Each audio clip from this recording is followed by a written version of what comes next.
Réseaux sociaux pour s'attirer des abonnés, des motards frôlent les 300 km/h sur l'autoroute. Des motards se filmant à très grande vitesse pour partager leurs vidéos sur les réseaux sociaux dans une course folle au record.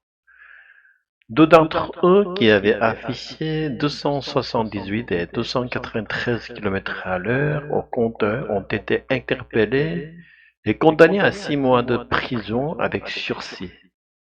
Mais le phénomène prend de l'ampleur. Un motard qui slalome à la vitesse d'un TGV sur le périphérique toulousain. L'homme se filme en atteignant même en ligne droite 279 km/h. En narguant les radars qui les flashent, il publie ses infractions sur les réseaux sociaux. Après 3 mois d'enquête, les gendarmes de Toulouse ont réussi à identifier les deux hommes. On a la vidéo sans floutage et on est à 293 km/h au compteur, commente un agent. Condamné à 6 mois de prison avec sursis et à la suspension de permis, les deux motards voulaient attirer des abonnés. Leur profil étonne: ingénieur et mécanicien en CDI, sans casier judiciaire. Habituellement, on est plus sûr des jeunes de cité, explique le capitaine Arnaud Oudeke. Le phénomène prend de l'ampleur sur les réseaux sociaux. À Paris, récemment, un automobiliste s'est filmé plus de 90 km/h en centre-ville. Il vaut mieux qu'ils aillent sur un circuit, ce serait mieux pour tout le monde. Face à ce phénomène de vitesse extrême, les pouvoirs publics s'inquiètent d'une perte totale de conscience des risques, ce qui se traduit déjà en Occitanie par une augmentation du nombre de morts et parmi eux de motards. 8 vols de téléphone, 600 000 appareils dérobés chaque année en France. Il est devenu la cible privilégiée des délinquants. 600 000 téléphones portables sont désormais dérobés.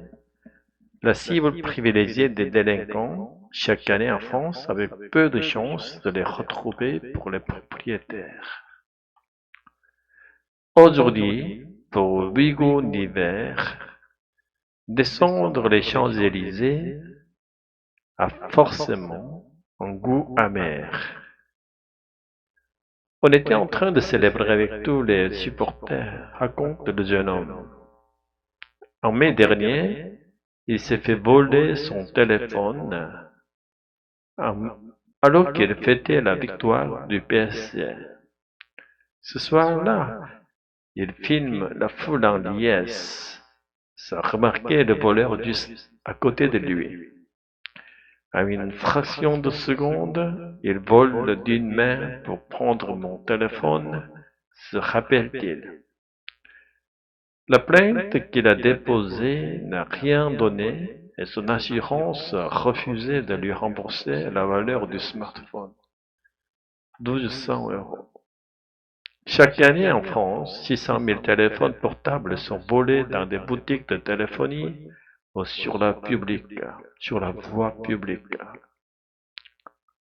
Il y a 2 semaines, en région lyonnaise, des gendarmes ont interpellé 14 personnes soupçonnées d'avoir volé des centaines de téléphones. Préjudice estimé en millions d'euros. Ce réseau, disent les enquêteurs, sont parfaitement organisés. Les malfaiteurs sont recrutés via des messageries cryptées et agissent sur ordre. Si certaines équipes sont interpellées, elles sont rapidement renouvelées, indique la gendarmerie. Alors, que deviennent ces téléphones volés? Qui les achète? Qui les revend? Ils font souvent un long voyage. Et pour beaucoup d'entre eux, le périple commence près du métro Barbès-Rochoir à Paris. La plupart du temps, les voleurs vendent leur butin à des intermédiaires, ce qu'on appelle les receleurs. Chaque mois, des milliers de téléphones partent au Maghreb, parfois quelques jours seulement après avoir été volés. 9. Boissons énergisantes, que contiennent-elles vraiment? Avec un marketing très efficace auprès des plus jeunes, ce qui, parachutistes de l'extrême, relayent sur les réseaux sociaux l'image des boissons énergisantes. Pourtant, quelle est leur réelle composition? Des distributions de canettes en plein cours. Une centaine d'étudiantes livrées gratuitement en boissons énergisantes. Il s'agit depuis quelques années de scènes qu'on peut observer dans les écoles et les facultés. Cadeaux par milliers, frigos promotionnels. Certaines marques sont prêtes à tout pour séduire leur jeune clientèle. À en croire leur consommation en pleine journée, c'est une boisson qui fait fureur chez ces étudiants. Pour s'assurer de fidéliser les jeunes clients, la marque a décidé de nouer un partenariat avec Flavien Dumont. Dans l'un des placards à réserve se trouvent des centaines de canettes offertes. On ne paie rien. Sur un week-end d'intégration, on peut facilement faire une économie de 400 €, expose le jeune homme. En échange, l'élève s'engage à fournir à l'entreprise des photos mettant en valeur des produits. C'est forcément de la publicité que l'on fait pour eux, mais on a quelque chose en échange, ajoute-t-il.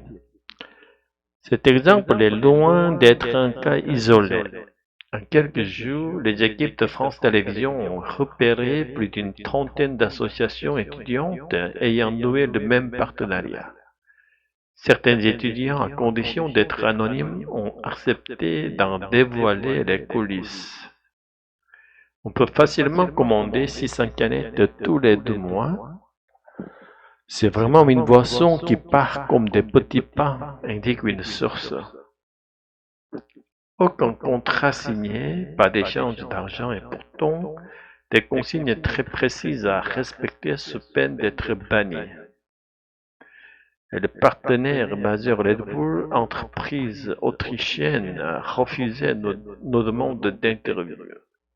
Les personnes qui travaillent dans les coulisses de nos projets préfèrent rester dans l'ombre, partage la firme. Derrière ce marketing très offensif se trouvent des boissons qui vendent un boost d'énergie. Pourtant, leur consommation entraîne un risque selon un addictologue. Ce n'est absolument pas bon pour la santé. Ce qui est inquiétant, c'est qu'on a oublié que ce n'était pas bon, explique le professeur Animine Benjamin. Ce sont des boissons qui peuvent entraîner parfois des palpitations. Pour certains d'entre elles, on a même observé un potentiel addictif, notamment pour la taurine. En 10 ans, les ventes de boissons énergisantes en France ont été multipliées par 4. La moitié des consommateurs ont entre 18 et 35 ans.